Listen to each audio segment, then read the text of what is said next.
안녕하세요. 세퍼언니 한재원입니다. 오늘은 불륜 커플이 결국 헤어질 수밖에 없는 이유에 대한 이야기를 나눠보겠습니다. 제가 볼 때는 로미오와 줄리엣 효과 때문인 것 같아요. 맺어질 수 없다라는 간절함이 서로를 더 뜨겁게 만드는 거거든요. 불륜 커플들이 어떤 생각을 하냐면 우리는 너무 늦게 만났어. 우리는 원래 운명인데 우리가 너무 늦게 만났기 때문에 이렇게 되는 건데 쟤 때문에, 네 와이프 때문에, 네 남편 때문에 우리는 맺어질 수가 없어. 네 와이프나 네 남편이, 상대의 남편이나 와이프가 하나의 인간이기보다는 방해하는 존재일 뿐 존중해야 되는 인간으로 바라보지 못해요. 방해하는 어떤 빌런으로 바라보게 되거든요. 그런 시각 안에서 우리는 방해받고 있고 우리의 사랑이 피해를 보고 있어 라는 시각으로 서로를 바라보기 때문에 뜨거워질 수밖에 없죠. 나는 로미오고 넌 줄리엣이야. 난 줄리엣이고 넌 로미오야. 우리는 피해를 보고 있어. 이런 피해의식 안에서 서로를 바라보거든요. 그러니까 뜨거워질 수밖에 없겠죠.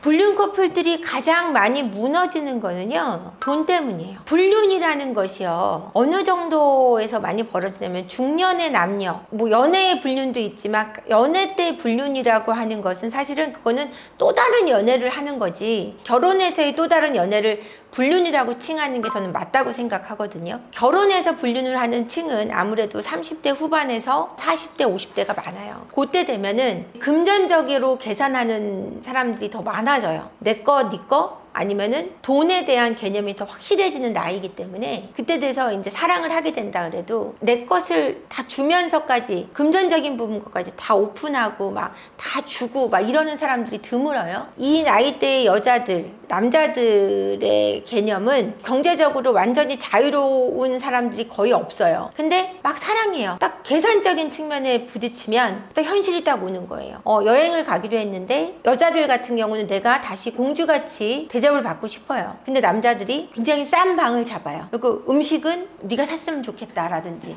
계산적인 측면이 딱 보여져요. 그랬을 때 좀 마음이 식는다든지, 아니면 밥을 먹으러 소고기집에 갔는데 남자가 돼지고기를 시켜요. 실제로 이런 사례가 있어요. 남자분들도 한 번도 내가 밥을 사는데 커피 한 번 사지 않더라, 그래서 그 여자를 만나고 싶지 않다 라고 얘기하는 남자분도 계세요. 이렇게 금전적인 부분에서 부딪혔을 때 끝나는 경우도 있고요. 어떤 남자분이 여자분하고 바람을 피러 들어갔는데 여자분이 옷을 벗었는데 몸에 흉터가 너무 많아서 도망쳤다는 얘기도 제가 들어본 적이 있어요. 이렇게 내가 알지 못하는 모습을 봤을 때 불륜이 깨집니다. 근데 이게 금전적인 부분, 육체적인 부분, 또는 즐거우려고 만났는데 만나기만 하면 속상한 얘기해서 싫다, 이래서 불륜이 깨지는 경우도 봤고요. 나는 술을 잘 못 먹는데 너무너무 술을 좋아하는 상간녀 때문에 불륜을 그만두고 집으로 돌아갔다는 남자분도 계세요. 이런 식으로 나하고 맞지 않는 정서적인 부분 때문에 깨지기도 하고 육체적인 부분에서 깨지기도 하지만 제일 많이 깨지는 건 제가 볼 때는 경제적인 부분에서 내 거, 네 거 따지다가 깨지는 부분 많고, 소송을 당했을 때 내가 돈을 물어내야 되잖아요. 몇 천만 원씩. 그때 내가 이 여자를 만나면서, 이 남자를 만나면서 이렇게까지 돈을 물어내야 되고 내가 사회적으로 이렇게 피해를 입어야 돼? 라는 생각을 들었을 때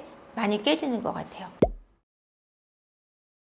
도피성으로 불륜을 저질렀다. 저는 도피성일 때는 돌아올 확률이 높다고 생각하는데 무엇으로부터 도피냐에 따라 다르다고 또 말씀드리고 싶어요. 우울증 때문이었다, 개인의 우울증이었다, 그건 돌아올 확률이 높아요. 아내의 관계 속에서의 도피였다, 그러면은 그거는 돌아오기가 어렵죠. 아내의 관계가 정말 너무 싫은 거니까요. 근데 내 어릴 적에 깊은 문제의 우울감 때문에 도망친 거였어요. 그러면은 그거는 치료가 되면 돌아와요. 아내하고의 어떤 같이 있으면 불안하고 아내가 너무 무서운 거예요. 아내랑 같이 있으면 불안해요. 그거는 돌아오기 힘들어요. 그러니까 뭐로부터의 도피냐가 가장 중점이 될 것 같아요. 그래서 내가 돈 버는 게 너무 싫어서 도망가서 뭐 제가 노숙자가 됐다는 얘기 들었는데 이런 경우는 절대 안 돌아오셨어요. 제 사례로는 내 안의 문제였다. 그럼 내 안의 문제가 해결되면 돌아오죠. 나의 우울증 때문이었다, 공황장애 때문이었다, 뭐 이런 거는 돌아올 수 있다라고 생각합니다.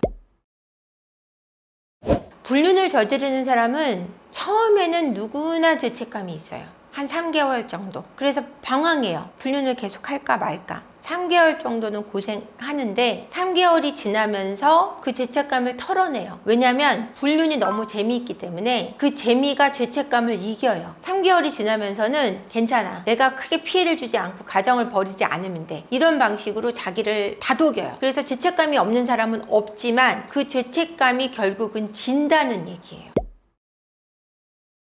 불륜 커플들이 걸려서 헤어지면 소송이 가장 충격적일 것 같고요. 그리고 사회적인 지탄 이런 것이 가장 충격적일 것 같고, 소송을 당하고 상대방이 날 외면할 때 그것이 가장 충격적일 건데, 걸리지 않고 헤어질 때는 저 사람이 저렇게 완벽하게 나를 외면하고, 비슷하죠? 소송 때문에 나를 외면하는 거는 그래도 상황이 그러니까 그렇겠지라고 생각하는데, 나를 저렇게 완벽하게 싫어하게 됐구나에 대해서 충격받는, 일반적인 이별하고 비슷하죠. 자기 와이프나 남편한테 완전히 돌아가서 행복하게 산다는 면에서 충격받는 것 같아요.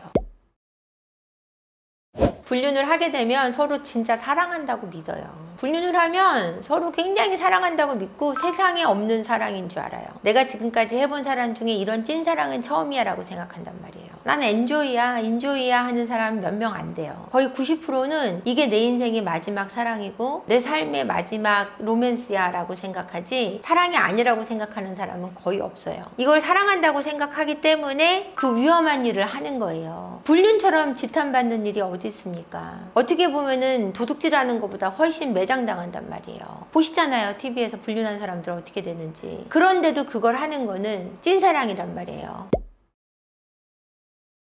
이 사람들이 40대 불륜은 특히 돈에 대해서 민감하고요, 성에 대해서 민감해요. 성적인 관계가 안 맞거나 금전적인 부분이 충족이 안 되거나 이럴 때는 쉽게 헤어져요. 그래 놓고 지들은 찐사랑이라는 거죠. 내가 원하는 게 충족이 되지 않으면 헤어지는 게 찐사랑일까요? 저는 사랑은 내가 줌으로 해서 만족하는 것 같아요. 저 사람이 받건 안 받건 무조건 주고 왜 안 받아씨 때리는 게 아니라, 주고서 저 사람이 받던 안 받건 그냥 그걸로 감사하는 마음, 그게 사랑일 것 같은데, 주고서 안 받으면 화내고 또 그만큼 나한테 더 많이 돌려주지 않으면 화가 나고 분해서 끝내버리고, 이런 게 불륜이거든요. 부부의 사랑하고는 다르단 말이에요. 근데 이런 게 사랑이라고 얘기하고 있는 불륜 남녀, 저는 결국은 헤어질 수밖에 없는 관계, 계산적인 관계, 장사라고 생각합니다. 불륜 남녀가 결국 헤어질 수밖에 없는 이유는요, 이들은 결국 성으로 또는 재미로 주고받는 장사에 지나지 않는다고 생각하기 때문이에요. 그래서 이들이 서로 재미와 성으로 주고받는 오락거리를 하고 있는 것 뿐이기 때문에 진실되게 갈 수 없는 관계입니다. 여러분들이 걱정하지 않아도 이들은 서로 방해하고 있는 서로의 배우자가 없어지는 순간, 또는 있다고 해도 그들이 전혀 방해가 되지 않는다고 느끼고 서로가 편안해졌다고 믿을 때 흥미를 잃고요, 서로 장사에서 이윤이 남지 않을 때 헤어지게 되어 있습니다. 여러분 너무 걱정하지 마세요. 결국 이들은 헤어지고요, 여러분들이 더 방해한다고 느껴질 때 더 간절해지니까 어느 정도 경지에서는 무관심해질 필요도 있다는 말씀을 해드리고 싶어요. 구독과 좋아요 부탁드리고요, 많은 댓글 그리고 알림 설정 부탁드리겠습니다. 고맙습니다.